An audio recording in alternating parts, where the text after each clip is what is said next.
Olá, chuva forte castiga Santa Catarina novamente. 2 pessoas foram encontradas mortas no Vale do Itajaí e outras 3 estão desaparecidas. A cidade de Ascurra decretou situação de emergência por conta da destruição. 60% da área urbana da cidade foi atingida. Uma cratera se abriu na BR-470, o que força motoristas a pegarem acessos alternativos. A gente vai mostrar como estão os trabalhos da Defesa Civil do Estado e também as condições do tempo para as regiões atingidas pela chuva forte. Eu sou Graziane Biali e o SC Acontece começa agora para toda Santa Catarina.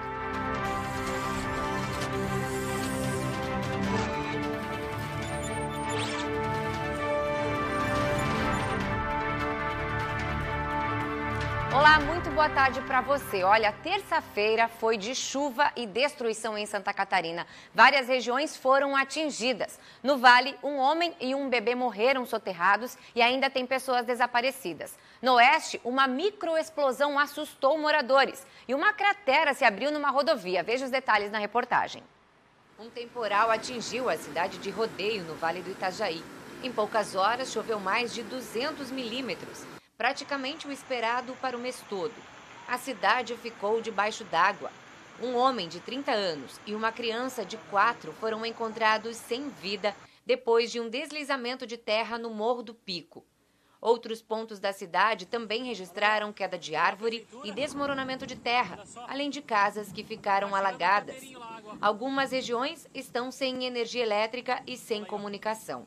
De acordo com a Defesa Civil, ainda continuam as buscas por 3 desaparecidos. A cidade de Ascurra decretou situação de emergência por conta da destruição. 60% da área urbana da cidade foi atingida. Em 2 horas foram 200 milímetros de chuva. Centenas de casas registraram alagamentos. Alguns pontos da cidade também estão com deslizamentos e algumas áreas ficaram isoladas. Pessoas estão desalojadas e a prefeitura trabalha para ajudar a população e limpar a cidade, além de liberar vias interrompidas. Doações já estão sendo recebidas e repassadas às famílias atingidas. Hoje pela manhã, a Prefeitura de Ascurra decretou situação de emergência justamente pelas fortes chuvas que atingiram a nossa cidade. E a partir disso, nós estamos reunindo todos os documentos necessários para cadastro junto à Defesa Civil do Estado e também da União, para que essa situação de emergência seja reconhecida e nós possamos dar encaminhamentos importantes, como, por exemplo, a liberação do FGTS. Outra cidade afetada na região do Vale foi Pomerode.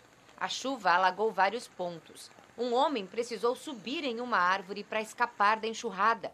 O carro dele foi arrastado por cerca de 1 quilômetro com a força da água no Ribeirão Solto. A vítima foi resgatada pelo Corpo de Bombeiros e encaminhada para o atendimento.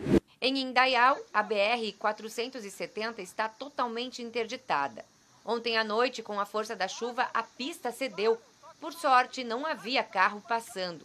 Hoje pela manhã, já com a claridade do dia, foi possível ver melhor o tamanho da cratera. O local está isolado pela Polícia Rodoviária Federal e equipes do DENIT trabalham para recuperar a pista. A chuva causou estragos também na região norte, em Rio Negrinho. Diversos estabelecimentos comerciais foram atingidos. Neste posto de gasolina, a água invadiu até a loja de conveniências. Muito prejuízo. O volume de água causou alagamentos em vários bairros. Árvores caíram e casas ficaram alagadas. Alguns pontos da cidade tiveram deslizamentos e vias foram interditadas. Equipes da Prefeitura e da Defesa Civil e do Corpo de Bombeiros trabalham para ajudar a população e limpar a cidade. Na tarde de ontem, a cidade de Xanxerê, no Oeste, foi atingida por uma microexplosão, que é uma nuvem de tempestade que desaba de uma vez só em uma única região. A informação foi confirmada pela Defesa Civil. A chuva, que durou cerca de 15 minutos, chegou à marca de 60 milímetros, o que causou pontos de alagamentos e risco de deslizamentos. Ainda está em investigação a relação entre o vendaval e um corpo encontrado no rio Xanxerê. A Prefeitura e a Defesa Civil continuam trabalhando nos pontos atingidos. Pois é, e mais detalhes sobre como está a situação em Xanxerê, lá no Oeste, e também sobre esse corpo encontrado no rio Xanxerê, a gente traz agora com o Ricardo Souza. Boa tarde, Ricardo. Boa tarde. Os fortes ventos que atingiram o município de Xanxerê na tarde de ontem, em um curto espaço de tempo, Ventos com aproximadamente 40 km por hora deixou muitos estragos no município. A gente conversou com a Defesa Civil e onde eles informaram então que foram entregues lonas para algumas residências, as quais tiveram danos de pequena monta. A equipe da Defesa Civil Municipal, juntamente com a Defesa Civil Estadual, esteve então acompanhando o trabalho, fazendo o levantamento, além de isolar então o local onde uma empresa acabou derrubando um galpão na área industrial, após esses fortes ventos que atingiram o município então na cidade de Xanxerê. A Celesc esteve no local, onde fez o desligamento da rede de energia para que a empresa pudesse começar a fazer a retirada da estrutura e, posteriormente, então, fazer a liberação da via.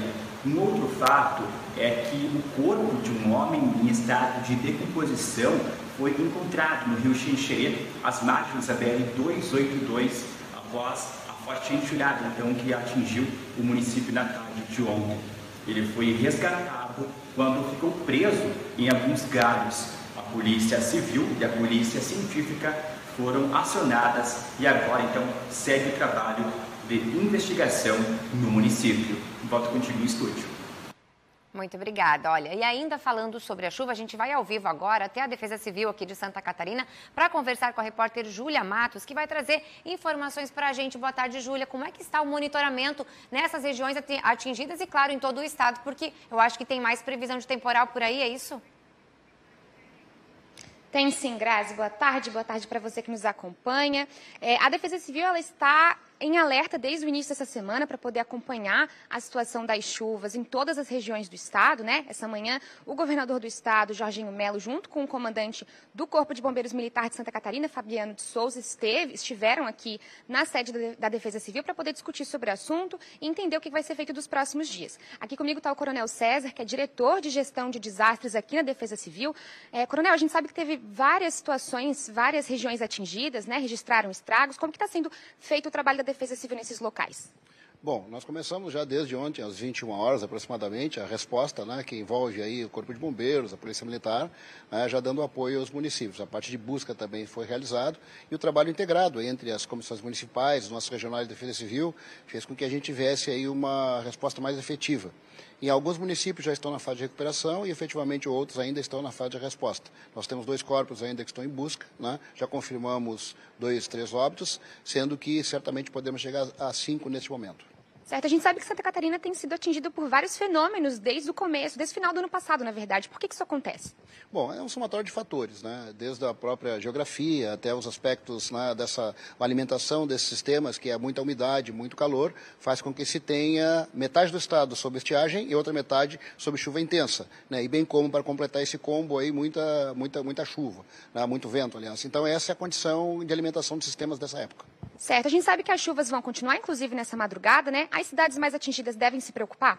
Sim, deve se preocupar e lembrando sempre que nós estamos com o solo bastante molhado, E aí as recomendações das suas defesas civis municipais, bem como o monitoramento dos alertas. Certo, há um monitoramento em todas as cidades, Cidades conseguem avisar também, poder se preparar junto com a população. Por meio das comissões de defesa civil municipal e qualquer site que você tiver informações para o seu consumo também é conveniente, mas a informação oficial da Defesa Civil ajuda bastante nesse sentido. Certo, muito obrigada. Essas são as informações, Grazi. Volto com você no estúdio. Obrigada, Júlia. Fica, então, as recomendações aí do Coronel César, sobre a gente tomar cuidado. Afinal de contas, deslizamento com chuva não dá para brincar, viu, gente? Já são 3 pessoas que perderam a vida. Vamos para o intervalo rapidinho e na volta tem mais segurança para estudar. A gente conta para você já já. Estamos de volta e olha, as férias escolares já estão chegando ao fim, não é mesmo? Está quase na hora de voltar para a escola. E para garantir a segurança dos alunos, a Prefeitura de Florianópolis está vistoriando as áreas escolares. Luana tem um filho de 6 anos matriculado em creche municipal de Florianópolis e se preocupa com os veículos que transitam perto da unidade de educação. Tinha que ter uma sinalização antes, avisando, que é uma área escolar, para eles ir mais devagar. É importante prestar atenção, porque eles passam às vezes muito correndo nas ladeiras, que tinha que ter também os quebra-molas antes, das escolas. Seu Wilson mora há mais de 40 anos no bairro Trindade e acompanha os perigos que os alunos dessa escola municipal enfrentam. O mais preocupante realmente são os motoqueiros. E os carros que também, esses muita velocidade. Pega às 8, arreio a 1 hora, pega às 2 horas, até 5 horas, isso aqui tudo é vida cheia. Tem que ter a fiscalização, uma lombada eletrônica, senão vai morrer criança aqui. As aulas começam oficialmente dia 8 de fevereiro.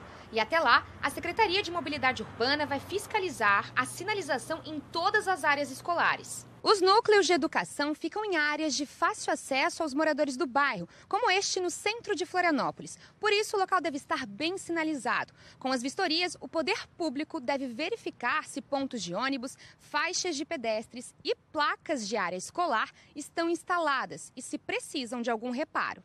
Observado algumas discrepâncias em relação ao Código de Trânsito Brasileiro, uma outra placa que não está de acordo, né? Uma outra faixa de segurança que também não está muito visível.